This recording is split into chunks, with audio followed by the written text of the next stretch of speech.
जय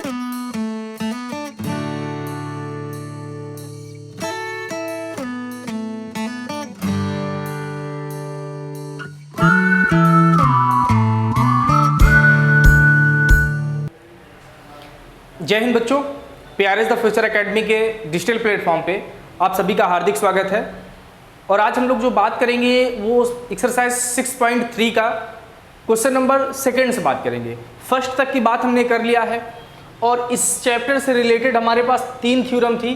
तीनों थ्योरम को हम लोगों ने प्रूव करके देख लिया है। तो अगर आप ये चैप्टर पढ़ रहे हैं तो आप थ्योरम को जरूर एक बार देख लीजिएगा, क्योंकि थ्योरम कि अगर अच्छे से आपको समझ होगी तो आपको क्वेश्चन करने में दिक्कत नहीं होगी। चलिए थोड़ा सा हम आपको थ्योरम रिकॉल करा देते हैं। जो हमने थ्योरम पढ़ी है, हमने इस चैप्टर में ये पढ़ा है कि अगर दो त्रिभुज हमारे पास हैं तो उनको हम कैसे प्रूव करेंगे कि वो एक दूसरे के सिमिलर है।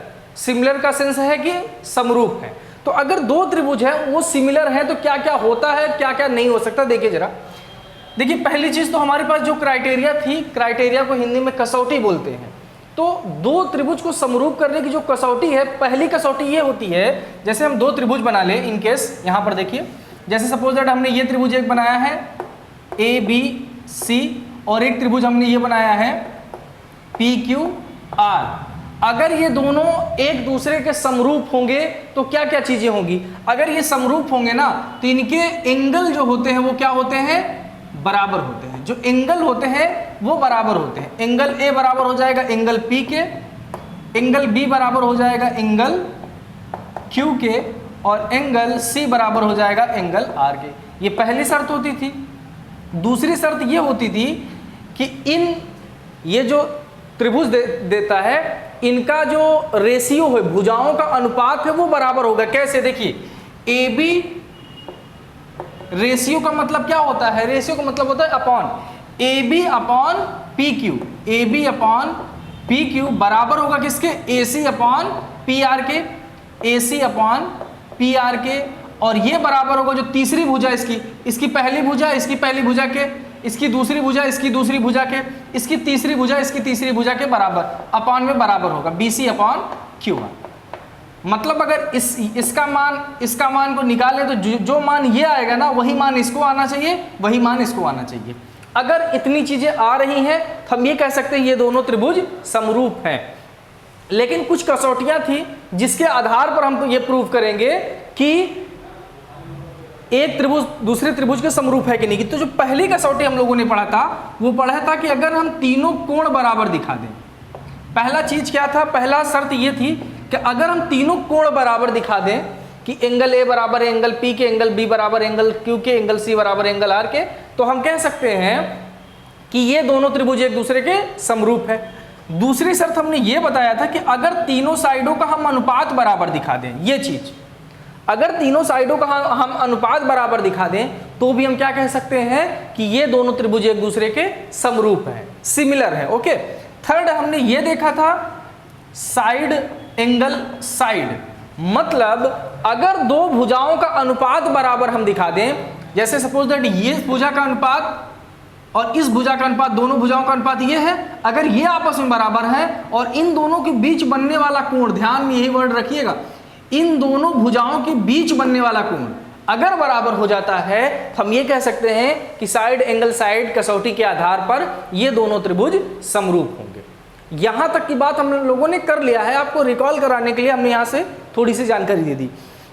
एक और चीज आप जान लीजिए, या जैसे आप जानते हैं कोई त्रिभुज होता है तो त्रिभुज में के जो तीनों कोणों का मान होता है, जैसे ये त्रिभुज है तो इन तीनों कोणों का मान कितना होता है, 180 डिग्री होता है। सभी आप लोगों को अच्छे से पता है कि जो त्रिभुज के तीनों अंतःकोणों का मान होता है वो 180 डिग्री होता है।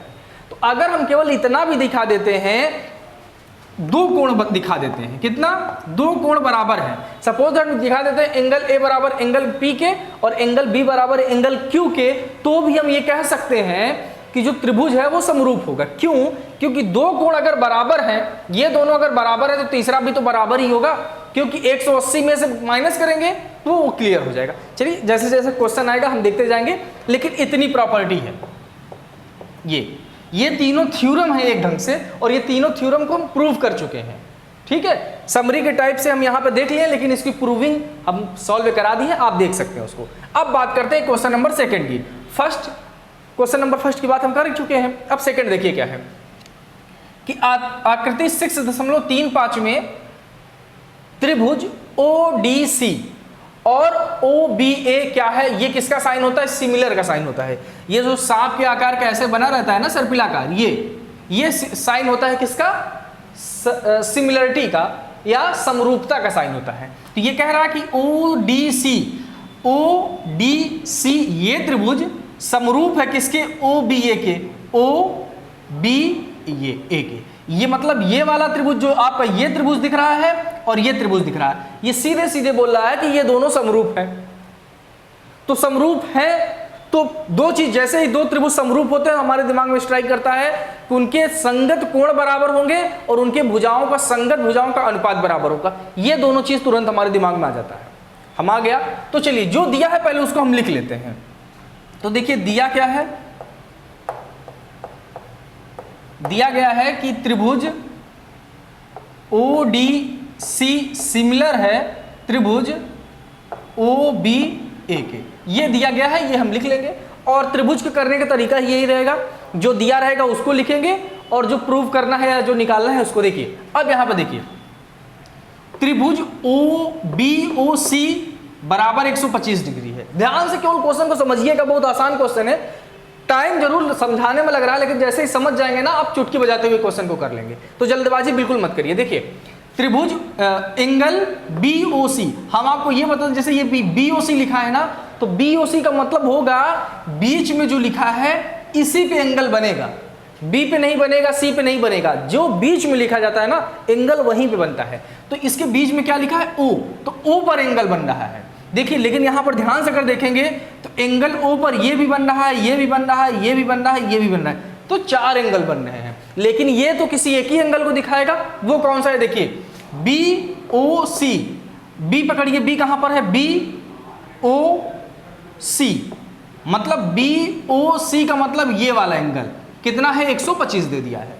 समझ में आ गया, ये एंगल जो ये एंगल आपका दिया गया है ये 125 का है। आगे देखिए क्या है, CDO, अब C को पकड़िए, कहां है, C यहां पर है, अब D मतलब D पे बनेगा बीच में, CDO मतलब ये वाला एंगल, ये कितना दिया है, 70 डिग्री दिया है। 2 एंगल हमको दे दिया है। 2 एंगल देने के बाद हमसे 3 एंगल पूछा है, फर्स्ट, सेकेंड, थर्ड, ये एंगल हमसे पूछा है। तो जो जो एंगल हमसे पूछा है ना पहले हम उनको मार्क कर लेते हैं। देखिए कैसे, DOC, क्या बोला है, DOC, तो D कहां पर है, D यहां पर है, O यहां पर है और C यहां पर है, मतलब ये वाला एंगल पूछा है ना, DOC, तो यही एंगल बनेगा, तो हम इसका नाम ले लेते हैं एंगल 1। अब जहां पे DOC का बात करेंगे वो एंगल का नाम दे देंगे हम एंगल 1। ओके आगे बढ़ते हैं, एंगल DCO, अब DCO को देखिए कहां है, D यहां पर है, C यहां पर है, O यहां पर है, तो बीच में एंगल बनता है, हमने बताया है, तो मतलब यहां पर बन रहा है और इस एंगल का नाम हम दे देते हैं एंगल 2। तो जहां पर DCO आएगा उस एंगल का नाम हम दे दिए हैं 2। यहां तक की बात हुई। अब तीसरा एंगल हमारे पास आ रहा है एंगल OAB। अब देखिए OAB कहां है, O यहां पर है, A यहां पर है, B यहां पर है, तो OAB, तो इस एंगल का नाम हम दे देते हैं एंगल 3। यहां तक हमने नाम दे दिया, मतलब एंगल 1 निकालना है, एंगल 2 निकालना है, एंगल 3 निकालना है। अब बारी बारी से देखते हैं निकालते कैसे हैं, तो चलिए देखते हैं। अब निकालने के लिए स्टेप स्टार्ट कहां से करेंगे वो चीज देखना है। अब देखिए ये एंगल हमको दिया है 125 डिग्री, एंगल 1 हमको निकालना है, ठीक है। तो देखिए ध्यान से, जैसे कोई आप अच्छे से पढ़े होंगे, कोई स्ट्रेट लाइन है और अगर हम आपसे ये पूछे कि स्ट्रेट लाइन पे कितने डिग्री का कोण बनता है तो आप कहेंगे 180 डिग्री का कोण बनता है। आप लोगों ने पढ़ा है कि जो रिज रेखीय कोण होता है, जो स्ट्रेट लाइन पे कोण बनता है वो कितने डिग्री का बनता है, 180 डिग्री का। चलिए इतना आपको पता है कि जो सीधी रेखा में कोण बनता है वो 180 डिग्री बनता है, 180 डिग्री बन गया। इन केस अगर हम ये तिर्यक लाइन इसको डिवाइड कर दे, कट कर दे, और हम ये बोलें कि यहां से लेकर यहां तक जो एंगल है उसका मान 125 डिग्री है, तो यहां से लेकर यहां तक एंगल का मान बताइए आप, तो कितना होगा? तो आप यही कहेंगे ना कि भैया टोटल जो एंगल था वो तो 180 था, अब इतने एंगल का मान हमको दे दिया है 125, तो जो बाकी जो एंगल बचेगा वो यही एंगल बचेगा। तो 180 में से अगर 125 को हम माइनस करेंगे तो रिमेनिंग एंगल निकल जाएगा। तो 180 में से 125 को माइनस करेंगे तो कितना आएगा? 55 डिग्री। इसका मतलब ये जो एंगल आ रहा है वो कितना आ रहा है? 55 डिग्री। सेम यही रूल यहां पर अप्लाई होगा। देखिए ध्यान से, ये आपकी एक स्ट्रेट लाइन है और अगर इस पूरे कोण की हम बात करें, अगर ये ऐसे बना है, इस पूरे कोण की बात करें तो ये पूरा बना है 180 डिग्री। अब 180 में से इसका मान दे दिया है, इनकेस ऐसे तिर्यक लाइन है ना, ऐसे इसका मान दे दिया है 125, इसका मान हमसे पूछा है, तो टोटल होता है 180। 180 में से अगर 125 को हम माइनस कर देंगे तो ये मान निकल कर आ जाएगा। तो पहला स्टेप हम यही करते हैं। तो हम कौन सा एंगल निकालने चल रहे हैं? एंगल 1, और एंगल 1 को हमने क्या बोला है? DOC। एंगल 1 क्या है? DOC। तो यहां पर देखिए निकालेंगे एंगल DOC बराबर, एंगल DOC कैसे निकाल रहे हैं? एंगल DOC निकाल रहे हैं 180 माइनस 180 में से आपने जो ये एंगल आपको दिया था, ये एंगल कितना दिया है? 125 वाला BOC दिया है ना, तो एंगल BOC समझ में आ गया। अब इसको लैंग्वेज हम लिख दे रहे हैं, यहां पर आपने समझ लिया है। ओके चलिए, ये 180 है माइनस BOC का मान कितना है? BOC का मान कितना है? 125 डिग्री है, तो 125 कर देंगे, और 180 में से 125 को अगर आप माइनस करेंगे तो आएगा 55 डिग्री। मतलब आपका जो DOC का मान आ गया है, इसका मान मिल गया है कितना? DOC का मान मिल गया है कितना? 55 डिग्री। मतलब एंगल A का मान मिल गया है 55 डिग्री, मिल गया। चलिए, अब दूसरा एंगल जो हमसे पूछा था, दूसरा एंगल हमसे पूछा है DCO। DCO को एंगल 2 नाम हम दिए हैं। अब देखिए ना, ध्यान से अगर देखिए तो ये एक त्रिभुज बन रहा है।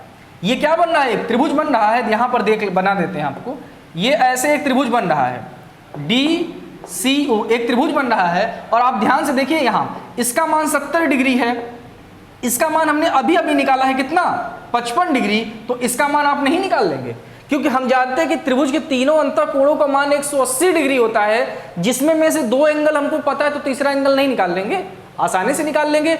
180 में से इन दोनों को जोड़ करके माइनस कर देंगे, ये मान निकल जाएगा। तो चलिए यही निकालते हैं। दूसरा क्या? Angle DCO। तो एंगल DCO बराबर, तो एंगल DCO निकालने के लिए क्या करेंगे? 180 में से माइनस कर देंगे किसको? इन दोनों को, इन दोनों के योग को।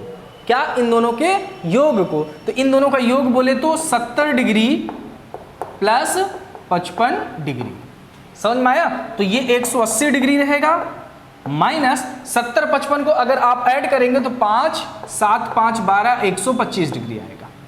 70 और 55 कितना आ गया? इन दोनों को ऐड करेंगे 125 डिग्री। तो टोटल 180 है, 125 माइनस करेंगे तो अभी आपने माइनस किया था, यहाँ पे कितना आया था? 55। तो ये भी आएगा कितना? 55 डिग्री। इसका मतलब जो DCO का मान आया है, एंगल 2 का मान आया है, वो आ गया है 55 डिग्री। अब तीसरा बचा है हमारे पास कितना? OAB। अब OAB बन कहाँ रहा है? एंगल 3 बन रहा है, OAB।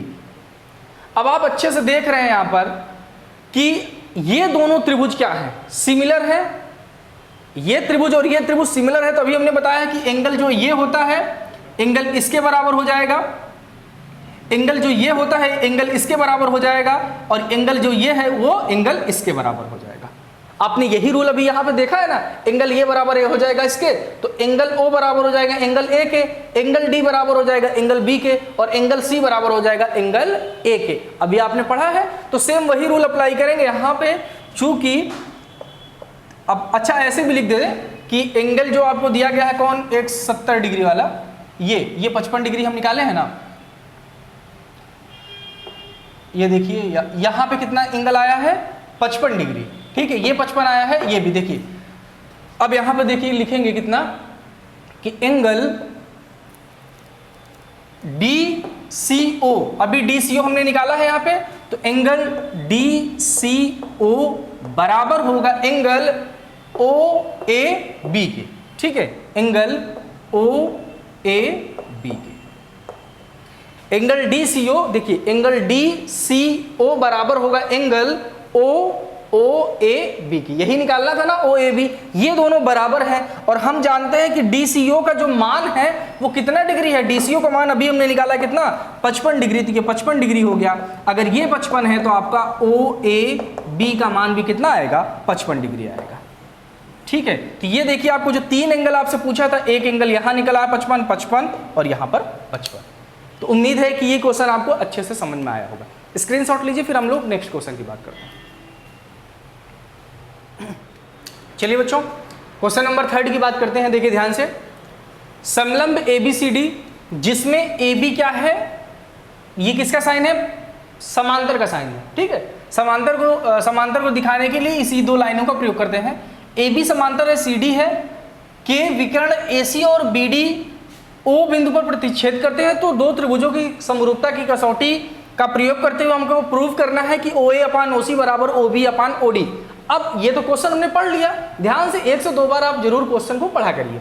आपने क्वेश्चन को पढ़ लिया, अब सॉल्व करते हैं। देखिए समलंब ABCD, तो समलंब एक चतुर्भुज होता है, तो सबसे पहले हम क्या करेंगे, एक ABCD समलंब चतुर्भुज बना लेते हैं। तो देखिए इसको हम समलंब, जैसे हम ये है A, अच्छा बना लेते हैं पहले चतुर्भुज। ये देखिए, ये समलंब चतुर्भुज कुछ इस प्रकार से होता है। ठीक है, तो ये हमने बना लिया समलंब चतुर्भुज। ये समलंब चतुर्भुज हो गया, इसकी नेमिंग कर देते हैं, इसका नाम है ABCD। ये ABCD समलंब चतुर्भुज हो गया। यहां तक की बात हमने कर लिया, जिसमें क्या है, AB पैरेलल है CD के, मतलब ये लाइन इस लाइन के पैरेलल हो, और ये रूल ही है कि जो समलंब चतुर्भुज होगा उसकी 2 भुजा, ये और ये लाइनें क्या होती है, समांतर होती हैं। ठीक है, के विकर्ण AC और BD परस्पर O बिंदु पर प्रतिच्छेद करते हैं। विकर्ण की बात कर रहा है, तो चतुर्भुज के विकर्ण क्या होते हैं, अगर A से C को मिला देंगे तो एक विकर्ण हो जाएगा, B से D को मिला देंगे तो एक विकर्ण हो जाएगा। तो क्या करते हैं, A से C को मिलाएंगे तो पहला विकर्ण, और B से D को मिलाएंगे तो दूसरा विकर्ण, और बोल रहा है कि ये दोनों बिंदु O पर प्रतिच्छेद करते हैं। तो ये जो बिंदु है ना, इसका नाम दिया है इसने O, तो O पर प्रतिच्छेद करते हैं। यहां तक हमने क्वेश्चन पढ़ लिया और चित्र बना लिया। देखिए जिस क्वेश्चन में अगर आपके पास चित्र नहीं है, उस क्वेश्चन को पढ़ते जाइए और जो जो बोला है वो बनाते जाइए, तभी आप चित्र बना पाएंगे। ये, या आप ऐसा सोचिए, रब में बनाइए ना, पहले रब में आप बनाइए कि चित्र बनना है वो सही बनना है कि गलत बनना है। तो जब डायरेक्ट नहीं, फेयर में डायरेक्ट मत करिए। एग्जाम में भी अगर आता है तो एक बार आप जरूर रफली का आप कर लीजिए, 2-4-5 मिनट लगेगा, लेकिन रफली बना लेंगे, फिर आपको समझ में आ जाएगा कि हमने चित्र जो बनाया है सही बनाया है कि गलत। देखिए अब यहां तक की बात कर लिया, उसके बाद 2 त्रिभुजों की समरूपता की कसौटी का प्रयोग करते हुए, तो समरूपता की कसौटी का प्रयोग करना है, और हम अच्छे से जानते हैं जो समरूपता की कसौटी हमने पढ़ा है, या तो हम तीनों एंगल को बराबर दिखा दें या तो किसी 2 एंगल को बराबर। ये पहली कसौटी थी। दूसरी कसौटी ये थी कि या तीनों साइडों का जो अनुपात है वो बराबर दिखा दें। तीसरी कसौटी हमारे पास ये थी साइड एंगल साइड की, जिसमें 2 भुजाओं का अनुपात बराबर दिखा दे और उनके बीच बनने वाला कोण अगर बराबर दिखा दे तो समरूपता हो जाता है। तो इन 3 कसौटी में से किसी एक का प्रयोग करके हमको ये प्रूव करना है, दर्शाना है हमको कि OA/OC और OB/OD। दिमाग लगाइए, अगर 2 त्रिभुजों की बात किया है तो सबसे पहले आपको इस फिगर से पहचानना होगा कि वो 2 त्रिभुज कौन से हैं। तो चलिए बात करते हैं दोनों त्रिभुज की। तो वो 2 त्रिभुज कैसे, कहां से पता करेंगे। देखिए OA, कहां पर OA है, OA अपॉन में क्या है, OC, अपॉन में क्या है, OC। और आप अच्छे से जानते हैं कि जो समरूपता पढ़ रहे हैं, सिमिलरिटी पढ़ रहे हैं, उसमें जो अनुपात होता है एक दूसरे त्रिभुज का भुजा होती है और एक दूसरे त्रिभुज की भुजा होती है। इसका मतलब OA जो होगा ये एक त्रिभुज बनाएगा, और जो OC रहेगा ये दूसरे त्रिभुज की भुजा होगी। यहां तक क्लियर हुआ। तो मतलब जो OA है वो यहां पर है, OC यहां पर है। अब एक भुजा से तो हम त्रिभुज क्लियर होगा नहीं, तो दूसरा देखते हैं, इसको देखते हैं। अब ये दिया है OB, तो ये OB, तो आप ध्यान से देखिए, एक भुजा ये मिल रही है, एक भुजा ये मिल रही है, तो इन दोनों भुजाओं से बनने वाला त्रिभुज ये त्रिभुज है कि नहीं। ध्यान से देखिए, एक भुजा OA मिला और OB मिला, तो OA ये हो गया और OB ये हो गया, तो इन दोनों से बनने वाला त्रिभुज तो यही होगा ना, कौन सा त्रिभुज? ओ ए बी, आपको एक त्रिभुज मिल गया। दूसरा त्रिभुज कैसे ढूंढेंगे? ओ बी है, सॉरी ये तो मिल गया, ओ सी है, ओ सी हमने ये ढूंढा है, ओ डी है, ओ डी हमने ये ढूंढा है। तो इससे बनने वाला त्रिभुज कौन सा मिल जाएगा हमको? देखिए ओ सी डी या ओ डी सी, हमको दो त्रिभुज मिल गए। अब इन्हीं दो त्रिभुज ढूंढना था, दो त्रिभुज हमने ढूंढ लिया। अब इसी दोनों त्रिभुज में समरूपता की कसौटी लगाना है, सिमिलरिटी, रूल ऑफ सिमिलरिटी ये लगाना है, और हमको अब दिखाना है कि ये पहली चीज जो त्रिभुज मिला है तो वो उस त्रिभुज का, तो यहां पर जो दिया है पहले उसको लिख लेते हैं। दिया क्या है हमारे पास? ए बी सी डी एक समलंब चतुर्भुज, एक समलंब चतुर्भुज है। ये देखिए, आप जो त्रिभुज एक्सरसाइज पढ़ेंगे ना, उसको करने का तरीका यही रहता है कि जो चीजें हमको क्लियर दे दी गई हैं पहले आप उसको लिख देंगे। तो दिया है ABCD एक समलंब चतुर्भुज है, और उसके साथ क्या क्या दिया है कि AB जो है समांतर है किसके? CD के। ये दो चीजें हमको दिया है, कोई दिक्कत नहीं, हमने यहां लिख लिया। और आगे क्या है? विकर्ण OC, ये तो पता ही आपको, AC विकर्ण है, BD विकर्ण है, इसको लिखिए या ना लिखिए कोई मैटर नहीं करता है। उसके बाद हमको जो प्रूव करना रहता है उसको लिख देते हैं। तो हमको जो सिद्ध करना है, अब सिद्ध हमको क्या करना है कि OA अपान OC बराबर है OB अपान OD, ये हमको प्रूव करना है। तो हम यहां तक लिख लिए हैं। अब देखिए समझिएगा जरा, ये लिखा है तो इसका कुछ रूल होगा। अब वो रूल क्या है वो देखिए। अब ये त्रिभुज और ये त्रिभुज, हम दो त्रिभुज मान लिए हैं। तो अब यहां से हम अगर प्रूविंग देखें, यहां से हम प्रूफ अगर देखें तो जो दो त्रिभुज हमको मिला है वो दो त्रिभुज कौन सा मिला है? त्रिभुज OAB, और दूसरा त्रिभुज क्या मिला है? त्रिभुज OCD या त्रिभुज OCD। अब ये त्रिभुज कहां से मिले हम समझा चुके हैं, तो इसको हमने डायरेक्ट लिख दिया। यहीं से स्टार्टिंग करेंगे। मतलब अगर इन दोनों त्रिभुज को पहले हम समरूप प्रूव कर दें, हमारे पहला कॉन्सेप्ट है कि इसको हम समरूप प्रूव करें, और समरूप प्रूव करने के लिए हमारे पास तीन क्राइटेरिया है, या तो इसका यूज करें, या तो इसका यूज करें, या तो इसका यूज करें। तो यहाँ पर अगर ध्यान से देखा जाए तो भुजाओं के बारे में कुछ कहा ही नहीं गया है कि ये भुजा 5 सेंटीमीटर है, ये भुजा 10 सेंटीमीटर, कुछ भुजाओं के बारे में नहीं बोला है। लेकिन कुछ हिंट्स है हमारे पास। क्या? हम आपको ले चलते हैं क्लास एक साल पीछे, आपको जब आप क्लास 9th में थे। तो देखिए 9th में आप लोगों ने क्या पढ़ा था कि अगर दो लाइनें समांतर हैं, ध्यान समझिएगा, इसका यूज बहुत होने वाला है। अगर दो लाइनें समांतर हैं और कोई तीसरी लाइन उसको प्रतिच्छेद करती है, क्या कि अगर दो लाइन समांतर हैं और उसको तीसरी लाइन क्या करती है? प्रतिच्छेद करती है, तो इनके जो कोण होते हैं, संगत कोण होते हैं, वो कैसे होते हैं? बराबर होते हैं। जो एकांतर कोण होते हैं, अल्टरनेट एंगल, वो बराबर होते हैं। कैसे? देखिए, अगर इसको हम ये प्रतिच्छेद करते हैं, यहां पर देखिए ये लाइनें हैं, ये लाइन है, ठीक है, ये दोनों प्रतिच्छेद किए, तो पहले यहां समझ लीजिए।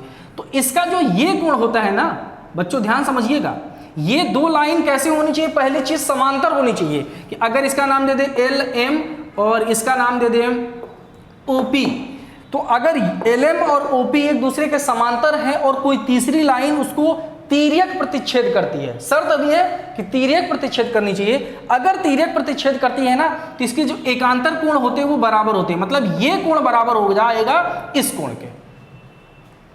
क्या बोले? ये कोण बराबर हो जाएगा इस कोण के, और ये कोण बराबर हो जाएगा इस कोण के। या आप ऐसे भी समझ सकते हैं, ये तो समझ में आ गया होगा उम्मीद है। आप ऐसे भी समझ सकते हैं कि जब दो लाइनें प्रतिच्छेद हो, ये ज्यादा आसान है, जब दो लाइनें प्रतिच्छेद हों और उसको तीसरी लाइन कट करे और वो जेड बना दे। क्या बना दे? जेड बना दे। यही चित्र ध्यान रखिएगा। अगर जेड बना देता है ना, तो ये देखिए जेड बनाएंगे तो जेड ये जाएगा यहां, एक एंगल ये बनेगा, फिर यहां से बनेगा ये एक एंगल ये बनेगा। तो ये जो दोनों एंगल होते हैं वो बराबर होते हैं। ये जो दोनों एंगल होते हैं वो बराबर होते हैं। जैसे यहां पर हमने देखा, यहां पर हमने बनाया, यहां पर बनाया, यहां पर बनाया। देखिए इतना बनाया, इतना बनाया, इतना बनाया। तो ये जो एंगल है, ये एंगल, ये दोनों आपस में बराबर होंगे। मतलब जहां पर जेड बनेगा वो दोनों एंगल आपस में बराबर होंगे, हमारा यही कहने का मतलब है। और वो ये लाइन और ये लाइन प्रतिच्छेदित होनी, मतलब पैरेलल होनी चाहिए, समांतर होनी चाहिए। तो अगर ये जेड बन रहा है तो ये एंगल और ये एंगल बराबर होनी चाहिए, पहला रूल है। आप सीखे हैं।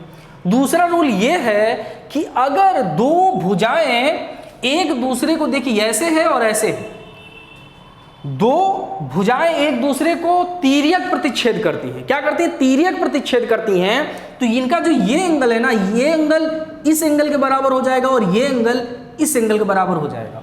ये भी क्लास 9th का रूल है कि जब दो तिर्यक रेखाएं एक दूसरे को प्रतिच्छेद करती हैं तो ये एंगल इस एंगल के बराबर और ये एंगल इस एंगल के बराबर होता है। इसको बोलते हैं, जो ये एंगल इस एंगल के बराबर होगा, इसको बोलते हैं शीर्षाभिमुख कोण। क्या बोलते हैं? शीर्षाभिमुख कोण। ये एंगल इस एंगल के बराबर है तो इसको क्या बोलते हैं? शीर्षाभिमुख कोण। एक सेकंड हम देखें आपको दिखाई दे रहा है कि नहीं। जी ठीक है।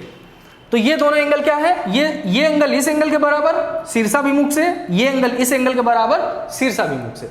तो दो चीजें हमने आपको बताया कि अगर दो लाइनें समांतर हों, कोई तीसरी लाइन उसको प्रतिच्छेद करती हो और जेड बनाती हो, तो जो जेड बन रहा है, ये जो जेड बन रहा है, ये कोण और ये कोण बराबर होगा। पहला चीज आपने सीखा।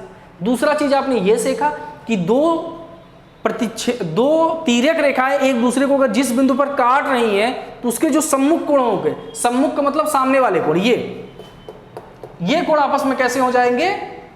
बराबर हो जाएंगे। ठीक है, तो इतनी चीजें आप ध्यान में रखिएगा। इसको सम्मुख कोण बोलेंगे और ये जो कोण बन रहा है इसको एकांतर कोण बोलेंगे। तो बस यही चलना है। तो चलिए स्टार्ट करते हैं। अब हमने ये आपको कहानी क्यों सुनाई? वो कहानी हमने इसलिए सुनाई है कि यहाँ पर हम जो यूज करेंगे वो ये क्राइटेरिया यूज करेंगे।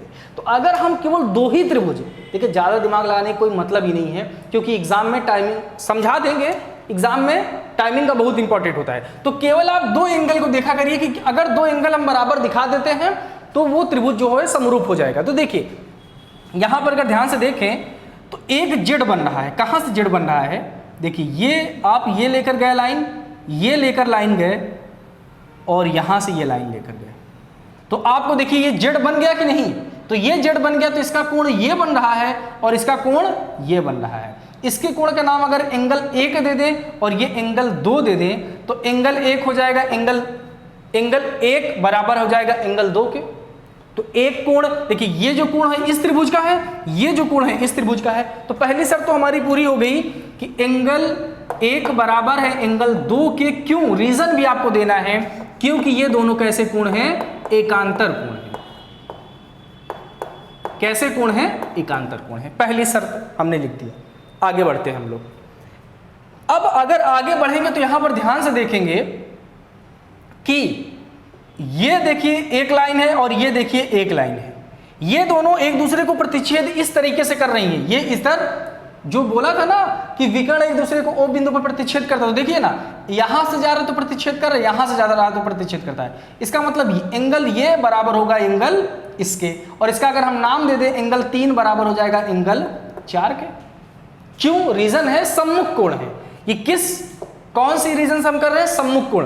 तो एंगल 2 बराबर, एंगल 3 बराबर हो जाएगा एंगल 4 के। क्यों? सम्मुख कोण है, सम्मुख कोण। ठीक है, सम्मुख कोण हो गया। अब देखिए वही चीज, ये एंगल इस त्रिभुज का है, ये एंगल इस त्रिभुज का है, दोनों एंगल इस दोनों एंगल के बराबर हो गए तो तीसरा एंगल तो ऑलरेडी बराबर हो ही जाता है। तो हम ये कह सकते हैं एंगल, अब ये भी देखिए दो एंगल हम बराबर कर दें, तीसरा एंगल बराबर हो जाता है, लेकिन यहां पर भी आप उल्टा जेड बनना है। देखिए यहां से देखिए, अब इधर से स्टार्ट करिए, इधर से स्टार्ट करिए, यहां पर गए आप, यहां पर आप गए और आप यहां पर गए, देख रहे हैं उल्टा बन रहा है। देखिए हम इधर बना देते हैं, इधर से गए आप, इधर से गए आप और इधर से गए आप, तो यहां पर एक एंगल बन रहा है तो ये एंगल बन रहा है, और यहां पर एक एंगल बन रहा है तो ये एंगल बन रहा है, तो ये एंगल भी तो जेड ही बन रहा है ना, तो ये एंगल भी आपस में बराबर होगा। तो इसका नाम हम दे दें 3 4 हो गया एंगल 5 और एंगल 6, और ये भी किस एंगल से? एकांतर से। तो एंगल 5 बराबर हो जाएगा एंगल 6 के। कहां से? एकांतर कोण, एकांतर कोण। ठीक है, ये तीनों उम्मीद है आपको समझ में अच्छे से आया होगा। ओके, अब इतना हमने कर लिया तो हमारी कहानी खत्म, मतलब हमने कंप्लीट कर लिया, सॉल्व कर लिया है, मैक्सिमम चीजें हमने कवर कर लिया। अब देखिए लिखना केवल है। तो अब इसका मतलब ये दोनों त्रिभुज समरूप हो गए, तो लिख देते हैं इस चीज को,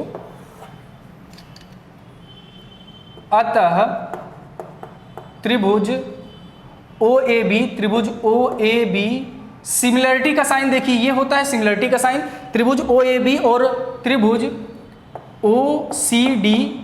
अब ये कह रहा है कि त्रिभुज ओ ए बी सिमिलर है त्रिभुज ओ सी डी के, अगर सिमिलर है तो उसके तीनों कोण, अब ये बराबर हो गया, सिमिलर हो गया।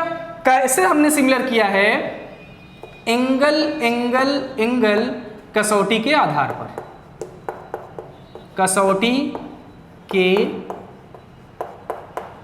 आधार पर हमने ये चीज को लिखा है कि ये दोनों त्रिभुज सिमिलर है। क्यों सिमिलर है? कि इसके तीनों कोण इसके तीनों कोण के बराबर है, अतः हम ये कह सकते हैं कि त्रिभुज ओ ए बी सिमिलर होगा त्रिभुज ओ सी डी के। ठीक है, आराम से।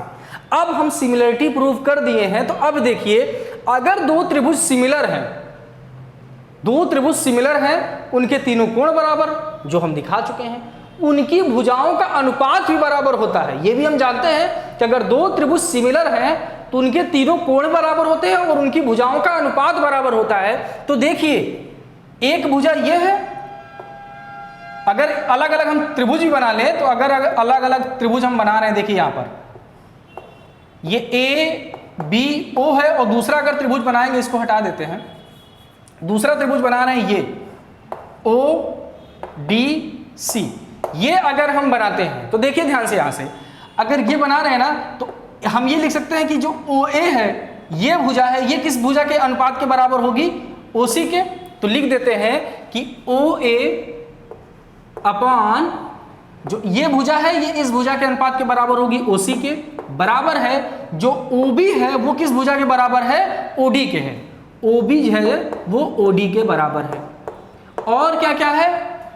ए बी जो है वो किसके भुजा के बराबर है? ए बी जो है वो है डी सी, सी डी के बराबर। ये तीनों हो गया, लिख सकते हैं। लेकिन अब देखिए प्रूफ हो गया। प्रूफ हमको क्या करना था?